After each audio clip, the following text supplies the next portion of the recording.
Tonight's awardees dedicated their careers to making their communities more equitable, more inclusive, and more successful. Sue Kim, a professor and associate dean at UMASS Lowell.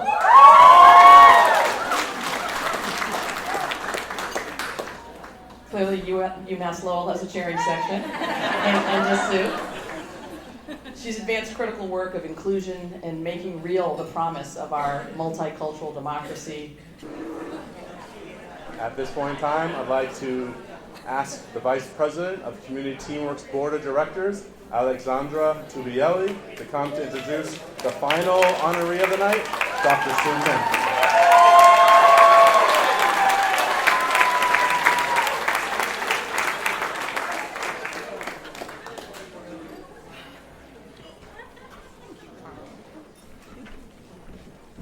My goodness, the view in this room never gets old. Whew, it does feel like the Hall of Fame tonight. So many wonderful words spoken. Thank you, Lieutenant Governor. This is my community teamwork gig. This is our CTI.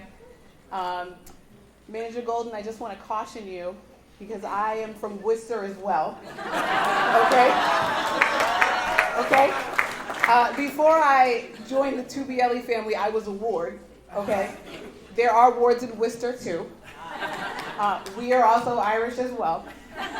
So shout out to Secretary Augustus.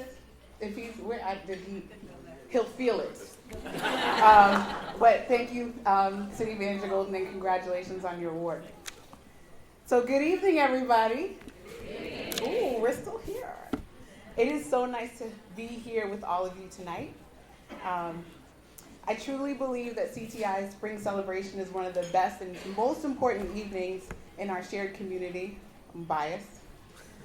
You all could have been here anywhere tonight, but you're here, and you chose to be here to honor 60 years of community action, the incredible work of over 500 frontline employees, our champions in action, and of course, my champion in action, Dr. Sue J. Kim.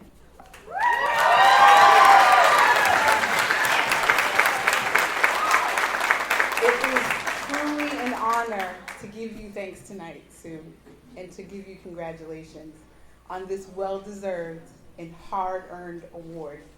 I'm so glad that we can recognize you and your work in our beloved community.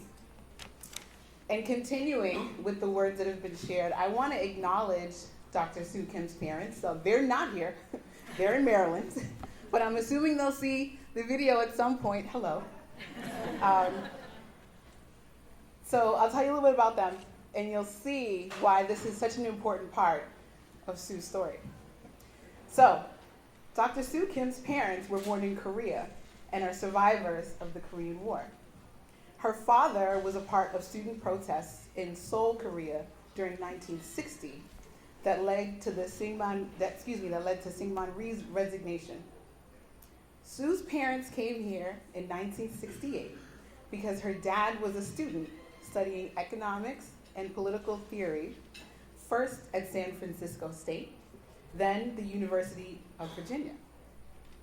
Sue learned politics and civic engagement from her parents, who were very active in the Korean community of Greater Washington, as well as the Presbyterian Church. Unlike some of their peers, first-generation Korean Americans, Sue's parents were liberal Democrats who supported gender and racial equity.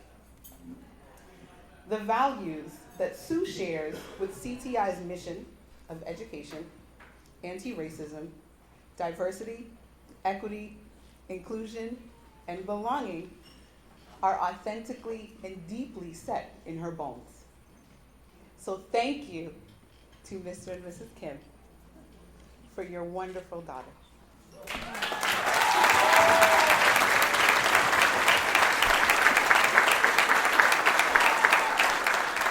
Our dear Sue was born in Richmond, Virginia, and grew up in Rockville, Maryland.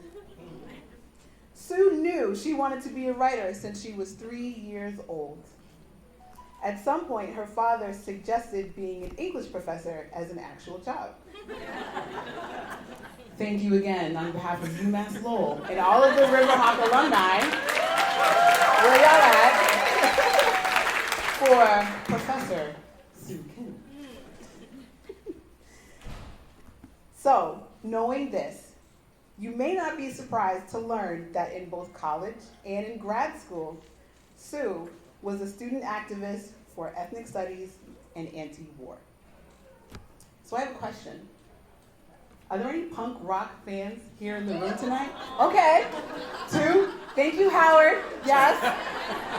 Thank you, Howard. How many of you are familiar with the infamous group Bikini Kill? Okay. All right. Well, in my mind that went differently. That's okay. I'm going to educate you in a minute, but can I tell you something else that's interesting and exciting about Professor Kim? Perhaps we should use the words from Bikini Kill's famous song, Rebel Girl. That girl thinks she's the queen of the neighborhood. She's got the hottest trike in town. That girl, she holds her head up so high, I think I want to be her best friend, yeah.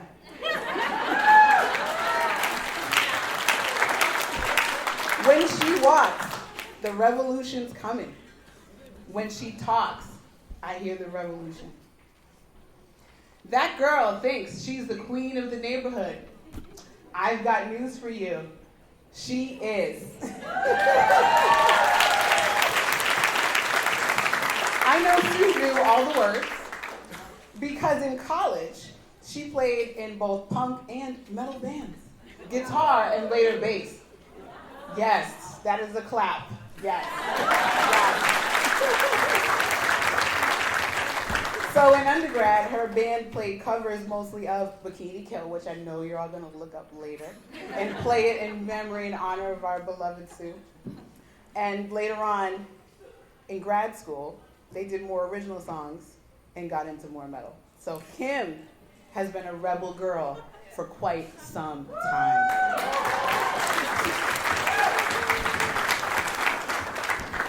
So there's a lot more about her in your programs. Currently at UMass Lowell, Sue leads as the Associate Dean of Undergraduate Studies for the College of Fine Arts, Humanities, and Social Sciences. She's a professor in the English department, my department, and a co-director for the Center of Asian American Studies. And she is the principal investigator / project director of the Southeast Asian Digital Archive. So something else fabulous that you have in common with another one of our champions, Mr. Dick Howe, is being a pioneer and keeping our stories alive and together. So thank you for that. Sue was also the UMass Lowell Nancy Donahue Endowed Professor in the Arts from 2015 to 2017. And you've probably also seen her locally in her role as chair for the board of Angkor Dance Troupe. I know they're in the house. Yes, okay. She is also on the board for Lowell Telemedia Center and the Lowell Southeast Asian War Festival. Sue is a published author of 2 books and is sought after to speak at conventions and conferences nationally, sharing her expertise in Asian American studies, ethnic studies, and narrative theories. So, before Sue comes up to receive her award, I wanted to share a little bit more about the person, the leader, the inspiration, and the friend. So when I told Sue that she was going to be getting this award, she paused, she took a deep breath, and she said, "Thank you."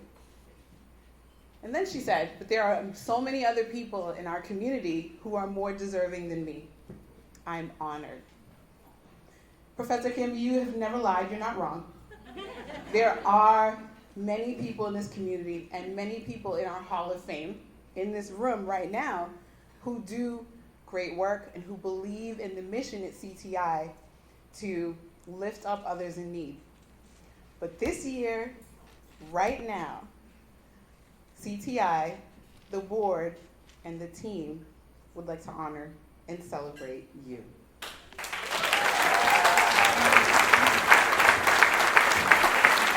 Wait, I'm not done. Hold on.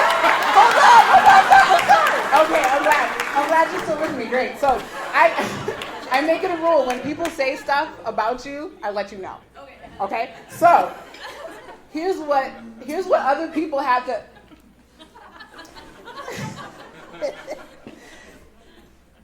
I've asked around about you.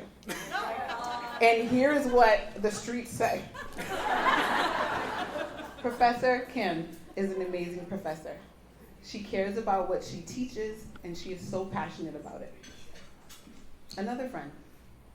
I don't think people realize what an incredible leader and educator Sue is, because she is a quiet planner. She cares, she goes about her work quietly, she gets it done, but her work, the impact of her work is loud. Her impact shakes up spaces. Her influence and her work reverberates loudly in our community. So Sue, you are a champion in action because of your motivation and hope that more people can get the tools that they need and be empowered to transform our community.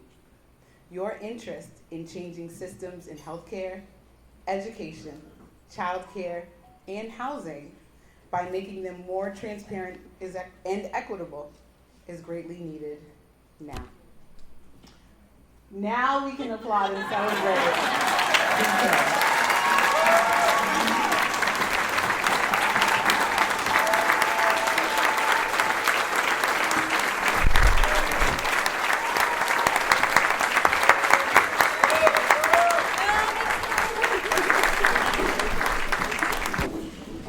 Thank you so much. I feel like I'm winning just won an Oscar. Okay, so it's been a long night, but I do have a bunch of people I want to thank because thank you so much, Alexandra. Thank you so much to CTI.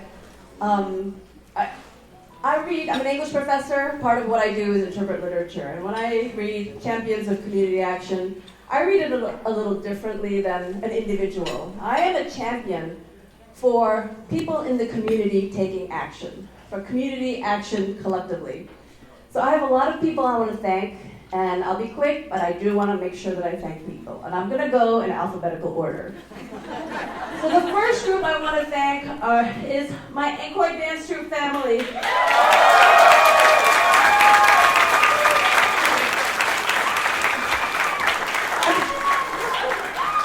I'm generally very critical of the rhetoric of organizations as family, but y'all warmed my cold, dead heart. You are my family. I love you guys so much. Next is CTI. Thank you so much, not only for what you do every day in the community, but for being brave and for stepping up when the chips are down. Right? I really appreciate and honor CTI and Karen in particular for being such a great leader, being so brave when it matters. Of course, I'm also going to make a shout out to my friends at DEI Consortium Lowell.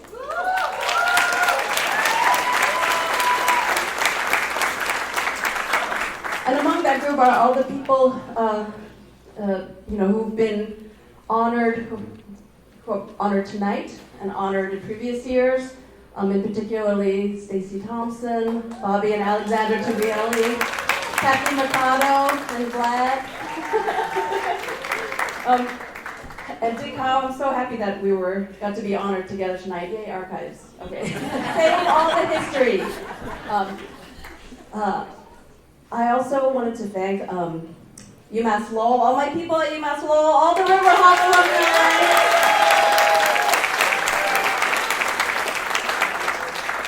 And thank you, Chancellor Chen. I think about leaders like Karen, Julie Chen, Sue Levine, Slatia, Bora, my favorite person. Leaders who show what it means not only to run an organization well, but also to stand up for what's right.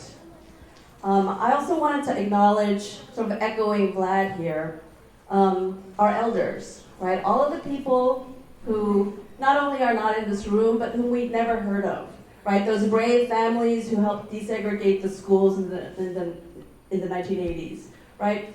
all of the generations of people whose names we won't know, but whose legacy we carry. I also want to make a shout out to all the young people who push us every day to be better. I've learned as much from my students and from the community members I've had the pleasure to work with as I've taught them. And this is why community action, I'm a champion for everyone's community action. We owe it to one another, we owe it to our elders who paved the way for us, and we owe it to the young people to create a better world of peace, justice, and equity. So thank you very much.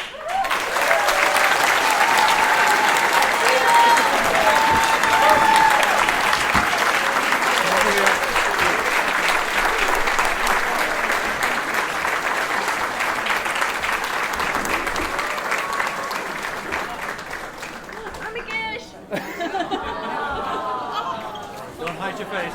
Yep. Put it down, put it down. Over this way. Lower. There we go. Good. Everybody right here.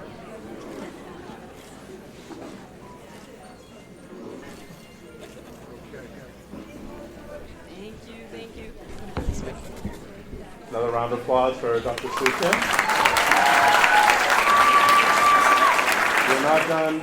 We're not done honoring our guests just yet. We have a special surprise for all of you, and especially for our last honoree, Sue Kim. Please join me in welcoming to the podium Bora Chimron and Chimeng Song.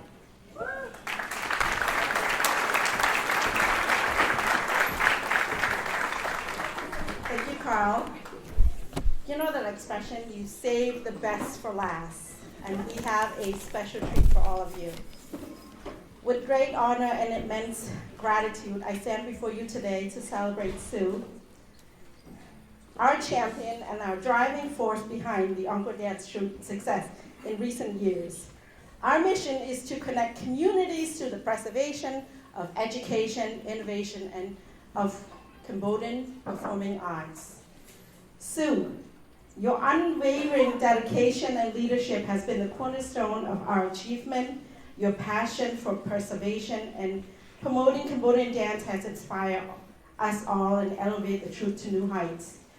Personally, I'm so grateful for you for bringing me on board to this incredible organization. Working alongside you has been an honor and a privilege. And on behalf of the board, the staff, congratulations.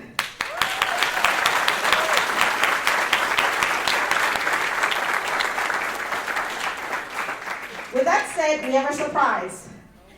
Many of you know that Sue is an animal lover and she loves cats.